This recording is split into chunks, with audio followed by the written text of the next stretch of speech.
As we've all made our way through the last several school years, a question that is beginning to ask is, when will STAR assessments be renormed? Because the reality is that STAR assessments and virtually every other assessment out there in the market, they are all running in pre-pandemic norms. And the question is, when will you renorm? And the response is, we might need to wait just a little bit longer because you don't renorm assessments to abnormal.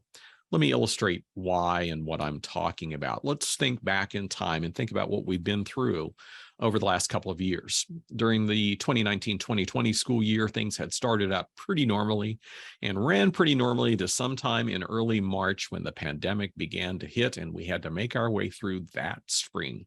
That spring where the first impacts came, and that spring where we shuttered the doors of school fairly quickly for a time period that ended up being much longer than we ever thought.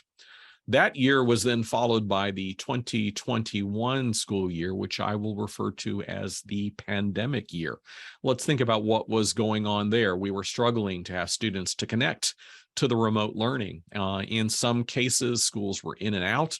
They could have been in person and then back out to remote because things flared up. And in the case of many larger urban schools, they were remote for the entire school year. Here's another headline from that year that talked about millions of students losing contact with their teachers, being completely remote, and sometimes just falling off the rolls and fading away. So if we go back again, the last normal year that we had prior to all this was actually the 2018-2019 school year. That was our last normal year. 2019-20 wasn't normal because the spring was basically a period where things just shut down. We had 2020-21, which I'll refer to as the pandemic year with massive disruptions. Fortunately, that was followed by a variant year that wasn't nearly as impacted. However, some schools did go through some fluctuations in their service. And finally, fingers crossed and toes as well, we've made it to the current school year, 2022-23, which so far is running along pretty normally. If you take a look at this, though, what that means is each year has been somehow substantially different than the one before.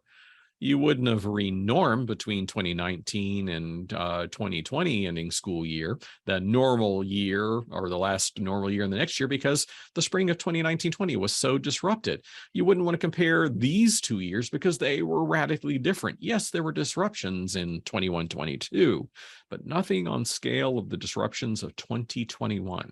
Each school year for the last several years has been one that has completely different feel to it.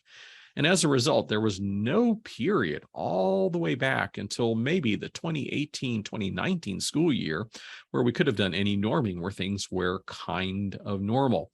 And here's where we are right now. We have 2021-22, which was the variant year. We're starting off 2022-23 in a better sense with less presence of variants. It seems that 2022-2023 might be a new normal kind of year and might indeed be the first candidate for renorming. Because again, you don't renorm to abnormal. So as long as each subsequent year has been fundamentally different than the year before, it's not time yet to renorm. But as things seem to be leveling off, we are probably beginning to pass through this current school year, which will be a candidate year for new norms.